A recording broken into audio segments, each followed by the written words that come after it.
Treasurer Joe Hockey has just joined me in the studio. Welcome to 7:30, Treasurer. Great to be here. And congratulations on your first budget. We need to say that too. Well, thank you. Now, you've just delivered that budget. It's a budget with a new tax, with levies, with co-payments. Is it liberating for a politician to decide election promises don't matter?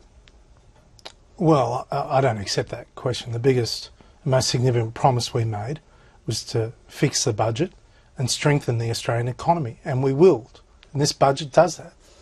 But you say significant promise. What does that mean about all the other promises, particularly the Prime Minister made? Were they insignificant, frivolous, not to be taken seriously? No, they're all serious and they're all being implemented. Except that many of them have been broken.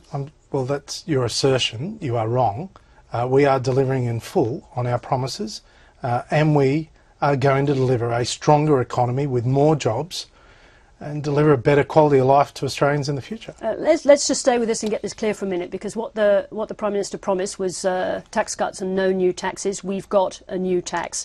That's a broken promise. Well, you talk about honesty. You say it's the most important currency in politics. Isn't it time for you to have respect for the voters, acknowledge what's happened so we can genuinely move on?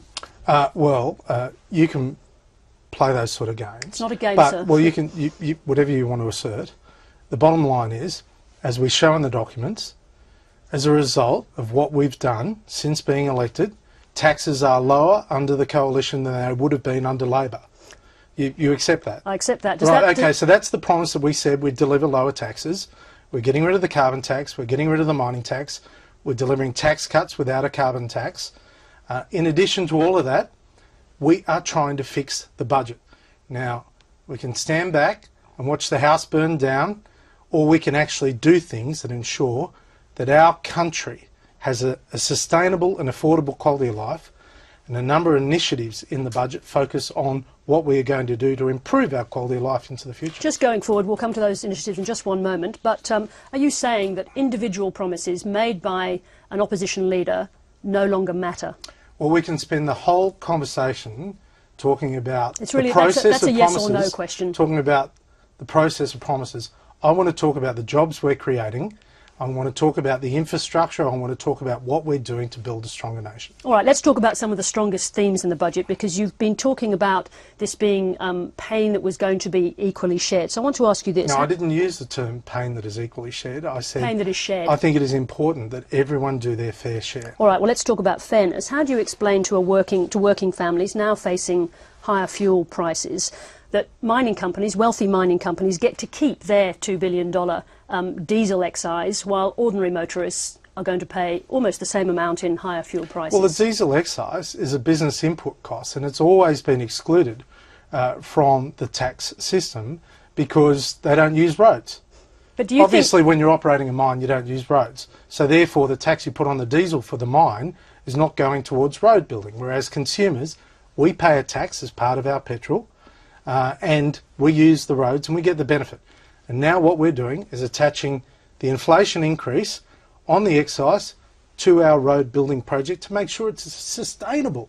That's the key. You may not have said equally shared, but you did talk about sharing out the pain. So where in this budget, where is the corporate heavy lifting to equal the heavy lifting that's being asked of middle and lower income Australians? Well, the challenge that we face in Australia is that all the countries around us are heading towards a lower company tax rate. Now, we're only able to lower the company tax rate for 800,000 businesses. For larger businesses, we can't.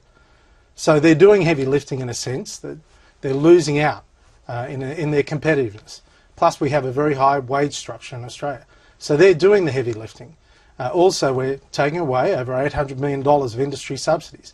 That's a start. That's out of a total of how much, 10 billion? No, it isn't 10 billion because we're getting rid of a number of tariffs that is actually costing the budget money.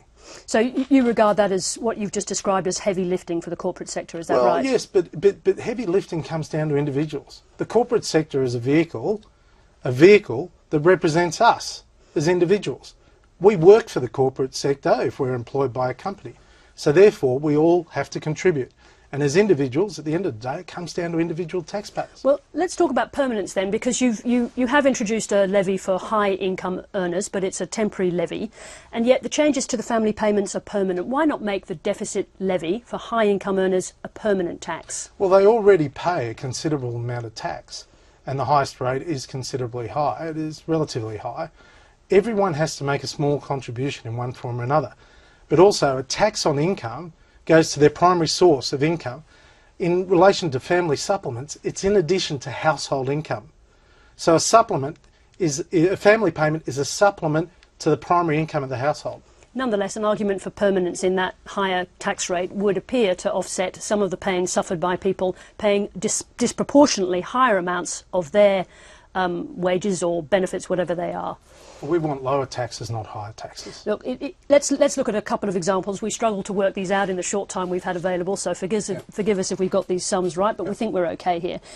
If you earn $250,000 and you're paying the deficit, the high income deficit, you're going to pay about $1,400 as we understand it. If you're 24 and unemployed, you're going to lose nearly $2,500 in a year. Now, in that equation, who's doing heavy lifting? Well, the heavy lifting is always done by the taxpayer, and money received by an individual from the government is someone else's taxes. So what we want is for that unemployed person to get a job. And the best chance of them getting a job is someone else is earning taxes, in creating business, making profit. If you do that, then they've got a chance of getting a job. Now, in the lead up to this budget, we had the Commission of Audit asking for much stronger changes, in fact, particularly to pensions and family welfare.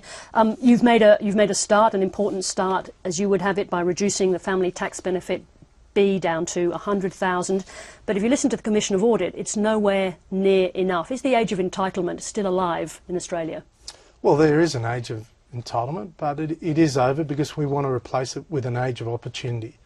And the best thing you can do for someone is help them to get away from a reliance on welfare and get into work if they have the capacity.